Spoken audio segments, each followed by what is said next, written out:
Bismillahirrahmanirrahim. Assalamualaikum warahmatullahi taala wabarakatuh dan selamat pagi. Terima kasih kepada Jabatan Agama Islam kerana menjemput kami untuk memberi taklimat berkaitan dengan perkhidmatan You Pustaka. Terlebih dahulu, saya mewakili Pengarah Perpustakaan Awam Negeri Perlis, Encik Azizi bin Janan serta seluruh warga kerja Perpustakaan Awam Negeri mengucapkan terima kasih kerana menjemput kami dan memberi peluang kepada kami untuk bersama-sama dalam program pada pagi ini dan berkongsi ilmu dengan anda semua. Pada pagi ini, saya Wan Aisyah bersama dengan rakan setugas Encik Husni Zaim akan memberi penerangan mengenai perkhidmatan You Pustaka. Portal You Pustaka merupakan salah satu perkhidmatan Perpustakaan Negara Malaysia yang merupakan satu pengkalan data koleksi e-buku, e-majalah dan juga e-surat khabar serta banyak lagi bahan menarik yang boleh diakses secara atas talian. Untuk mengakses portal You Pustaka ini, anda perlulah menjadi ahli terlebih dahulu dan ia terbuka kepada semua lapisan masyarakat bermula daripada kanak-kanak sehinggalah dewasa dan tidak dikenakan sebarang bayaran. Okey. Sempena dengan arahan stay at home dan juga duduk di rumah ini, saya menggalakkan agar tuan-tuan dan puan-puan bersama dengan anak-anak dapat menjadi ahli You Pustaka. Kerana kelebihan menjadi ahli ini, kita boleh mengakses pelbagai pengkalan data untuk anak-anak, boleh menjawab soalan dan juga kita boleh mencari buku ataupun majalah secara atas talian dengan percuma. Bahan bacaan yang terdapat di dalam portal You Pustaka ini juga terdapat dalam dua versi, iaitu versi bahasa Melayu dan juga bahasa Inggeris. Okey, pada pagi ini saya akan menerangkan cara-cara untuk menjadi ahli You Pustaka. Okey, Zain. Panduan mengakses You Pustaka. Kita boleh layari URL www.u-library.gov.my untuk masuk ke portal You Pustaka. Ini paparan hadapan. Setelah kita masuk ke URL address tu, kita pilih register. Kita pilih register ataupun daftar dalam bahasa Melayu untuk membuka akaun baru. Okey. Di sini terdapat 3 pilihan, sama ada kita ingin menggunakan MyCard, MyKit ataupun surat beranak untuk warga negara serta untuk foreigner untuk bukan warga negara, dan kita klik butang register now ataupun daftar sekarang. Langkah seterusnya, pilih sama ada kita ingin mengisi MyCard ataupun MyKit. Selepas itu isikan nama penuh serta capture yang diberikan dan klik butang check account ataupun save my account. Untuk ahli baru, dia akan keluar paparan seperti berikut. Number had been verified. Kita klik OK untuk continue pendaftaran, untuk kita sambung pendaftaran selanjutnya. Okey, kita lengkapkan maklumat peribadi. Kemudian kita perlu masukkan password dan juga ID pengguna untuk kita masuk ke dalam portal You Pustaka nanti. Dan kita klik butang register di bawah tu untuk mendaftar. Okey. Setelah kita klik, akan keluar paparan seperti berikut. Dan kita buka email peribadi kita untuk mendapatkan kata laluan yang diterima daripada webmaster You Pustaka tu untuk mengaktifkan. Okey. Macam ni contoh email pengaktifan yang diterima daripada webmaster You Pustaka. Kita akan klik di pautan tersebut yang bertanda merah tu, yang bulat bertanda merah tu, kita klik. Okey, selepas kita klik, akaun kita telah diaktifkan. Okey, dia akan naik paparan seperti berikut. Dan kita bolehlah mengakses pengkalan data yang terdapat di dalam portal You Pustaka. Okey. Ini setelah sebelum kita masuk ke portal, kita perlu sign in, iaitu meletakkan kata laluan dan juga ID pengguna yang kita daftar tadi. Selepas itu barulah boleh kita sign in. Okey. Ini paparan apabila dah selepas sign in, kita boleh pergi ke quick link tu.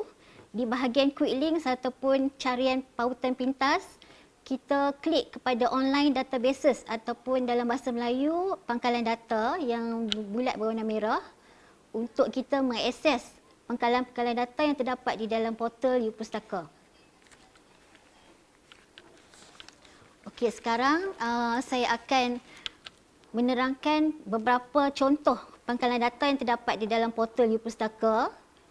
Yang pertama, OKB. Okay.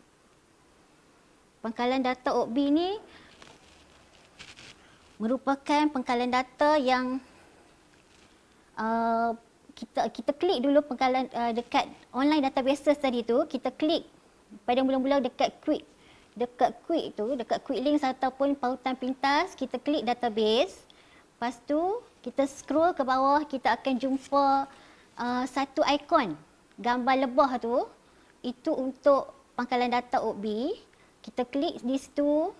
Dan untuk pengguna yang baru mendaftar, anda perlulah klik mohon di sini.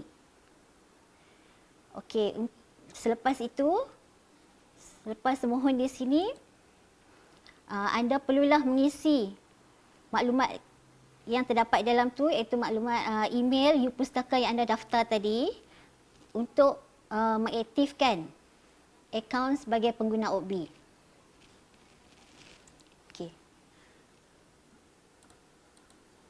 Okey, ini adalah alamat email yang kita gunakan tadi tu, yang kita daftarkan tadi tu, kita akan klik butang aktifkan. Ini contoh screenshot mesej email maklum balas yang diterima daripada sistem portal OKB.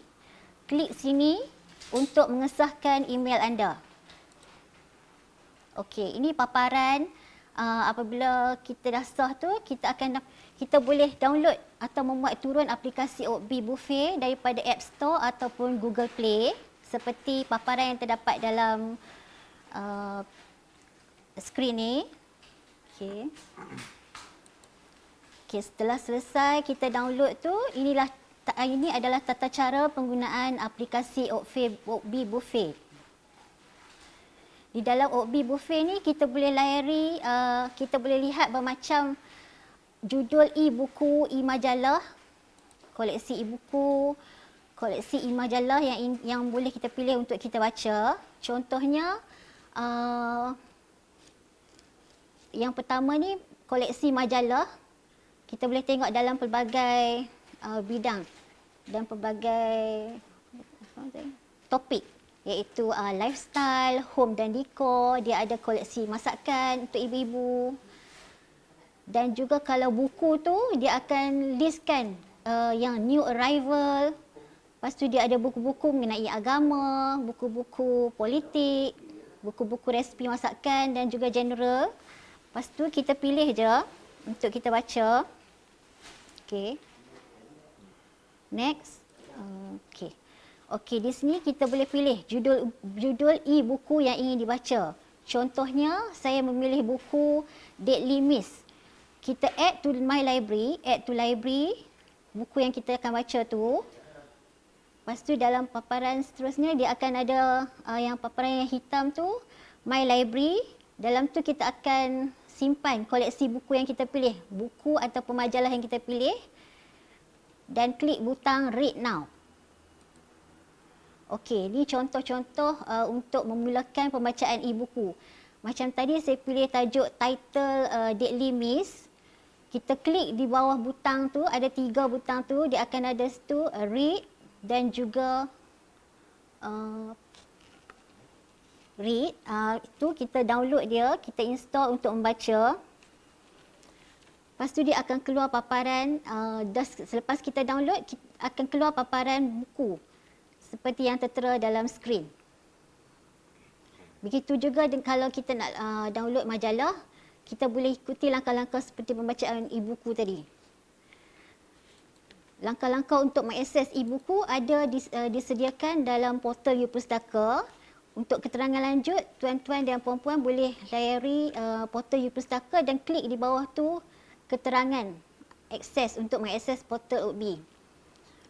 Okey, untuk kita log out ataupun log keluar daripada sistem aplikasi Mudah Alih OB ni, kita tekan ikon main menu daripada mobile app OB Buffet tu. Lepas tu kita tekan view profile dan tekan butang sign out. Okey.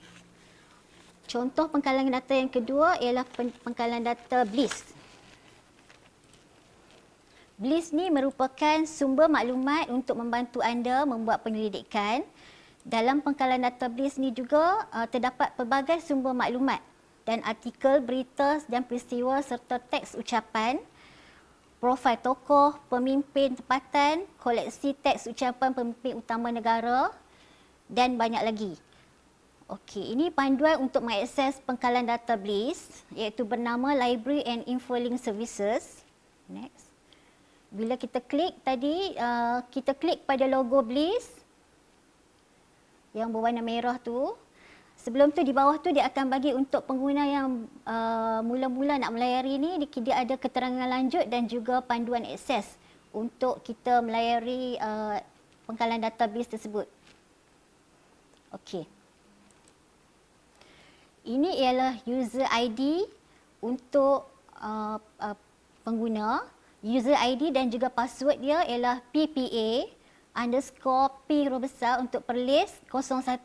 User ID iaitu dan password sama ya, iaitu PPA _perlis 01.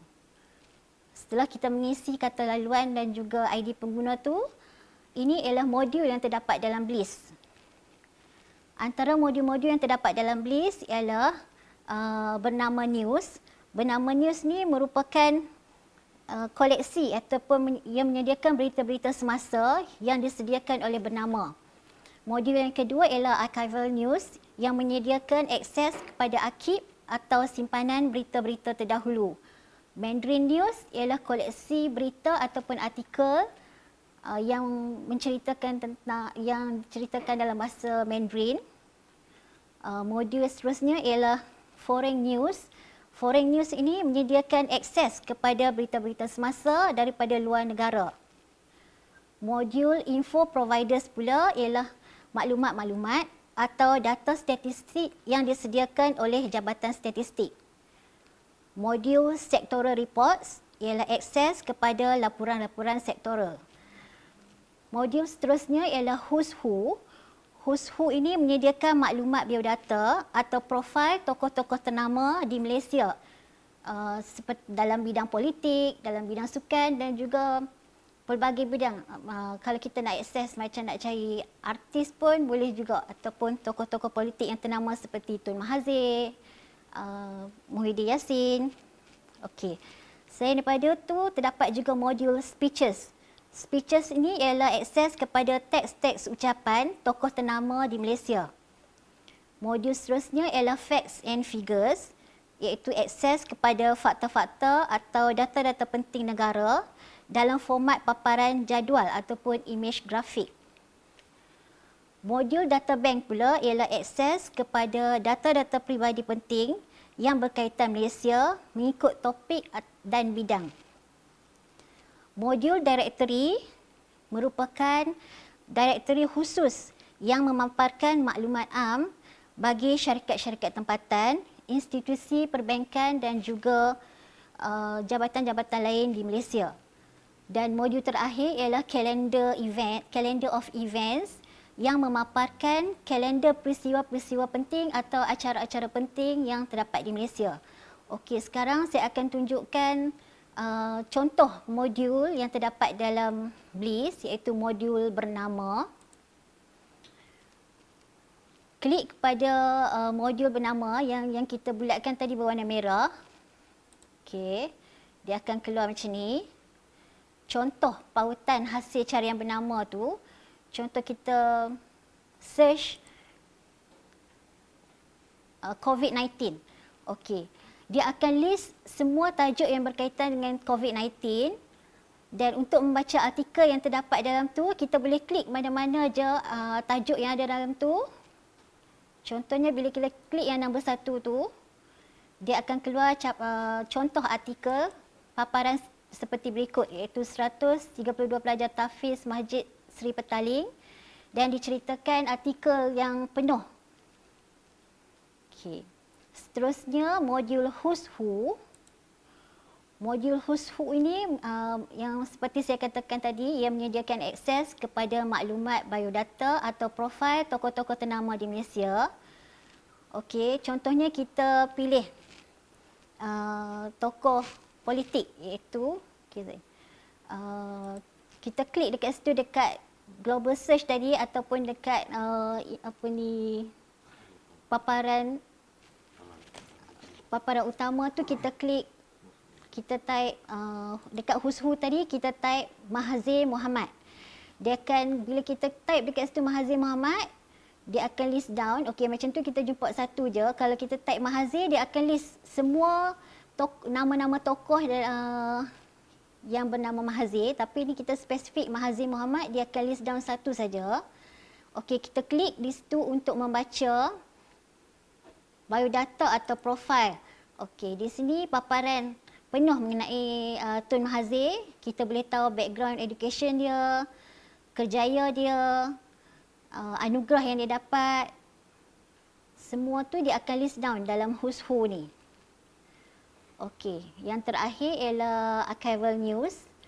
Archival News ni menyediakan akses kepada arsip atau simpanan berita-berita terdahulu. Contohnya kita nak search tajuk denggi. Okey, kita klik dulu dekat Archival News tadi, kita search dekat dia punya global search tadi, tajuk denggi. Dia akan list down semua tajuk yang berkaitan dengan denggi dan dia akan letakkan mengikut tarikh yang terkini. Contohnya tajuk yang pertama tu, okey, dia letak tarikh terkini dia 27 Februari dan di bawah tu akan list yang sebelum-sebelum ni lah. Semua tajuk-tajuk yang berkaitan dengan denggi. Okey, contoh kita pilih nombor 1, kes demam denggi di Sabah tu. Kita klik je dekat tajuk tu dan dia akan paparkan. Dia akan paparkan cerita penuh, artikel penuh berkaitan dengan tajuk yang kita pilih tadi. Okey.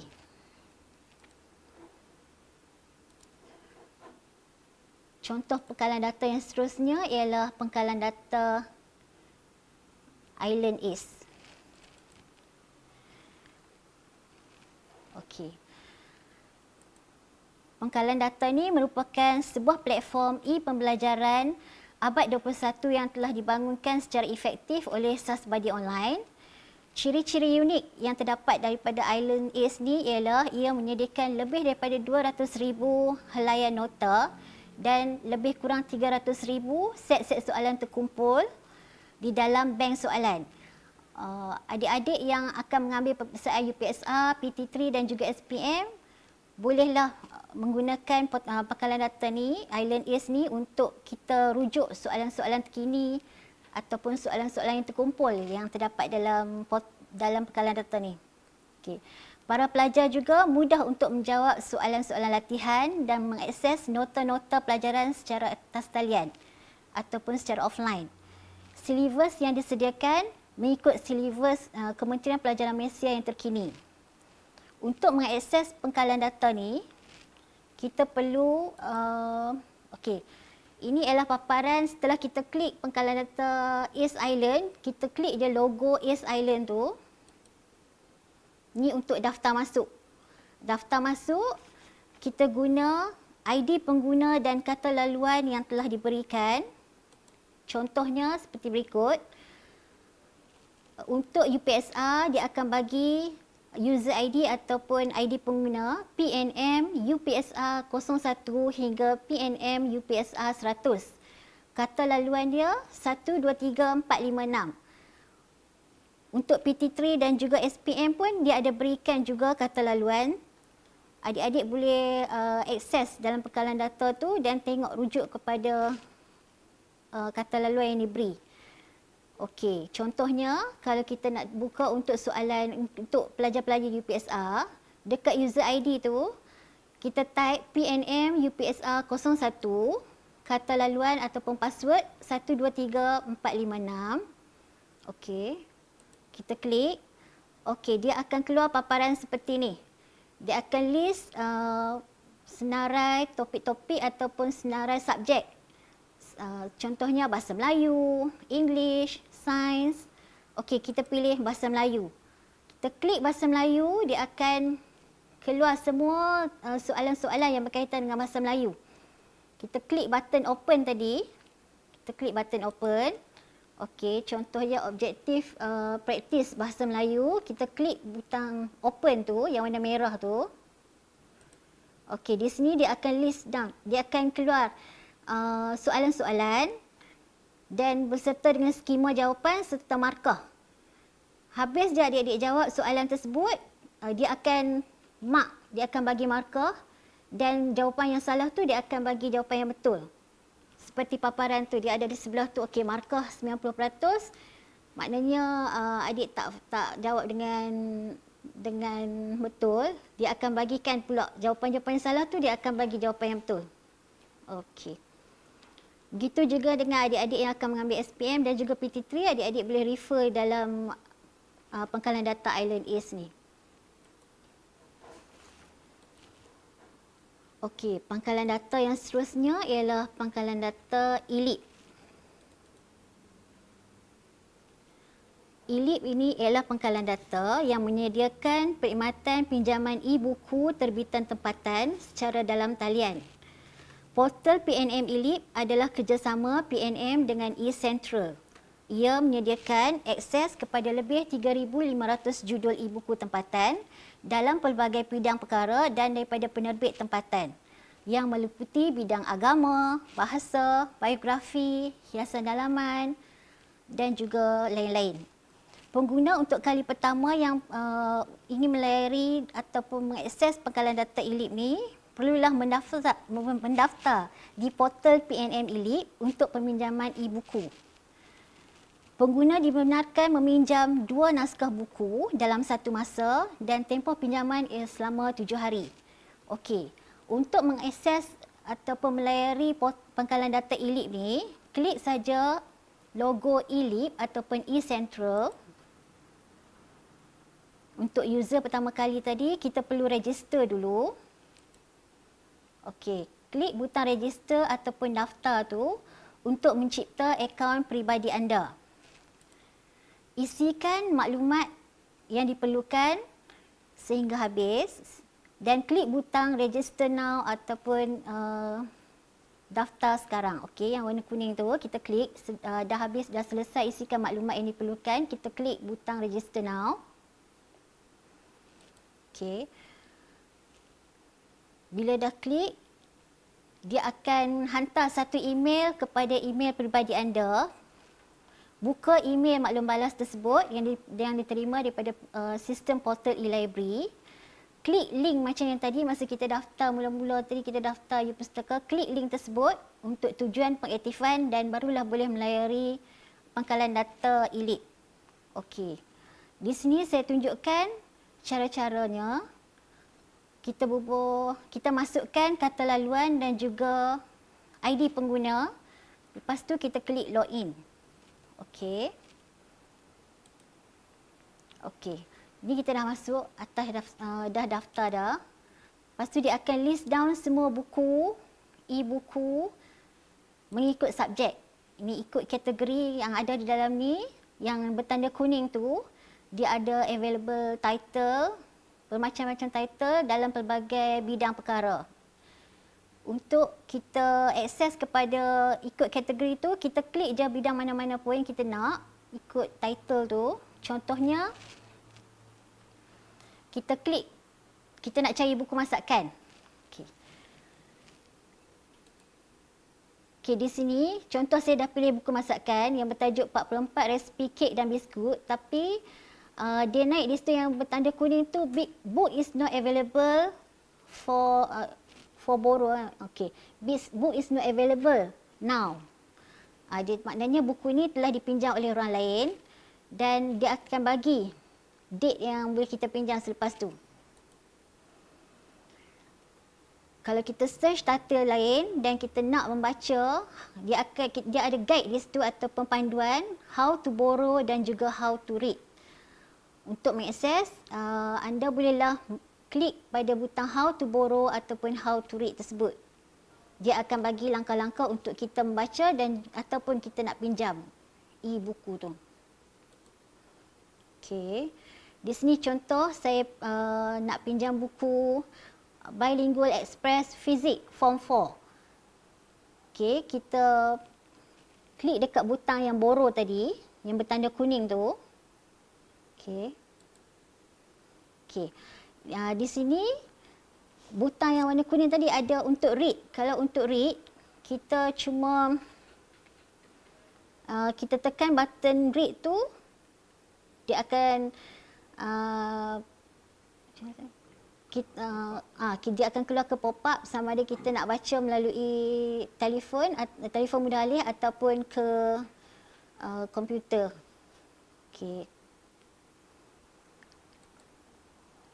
Untuk baca buku tu anda boleh pilih sama ada nak baca melalui Cloud Reader yang digunakan, browser ni digunakan dalam Chrome dan Mozilla Firefox saja ataupun di Android, di telefon. Lepas tu kita klik butang read, dia akan download. Okey, ni contoh buku yang telah di-download. Kita boleh baca page by page. Okey. Macam tu juga kalau kita nak pilih e-majalah. Kita boleh pilih dan ikut turutan seperti tadi. Okey. Buku yang anda pinjam tu tempoh maksimum pinjamannya selama 7 hari. Kalau sebelum 7 hari tu anda nak pulangkan balik, anda cuma klik butang return saja dan dia akan naik paparan sukses. This book has already returned.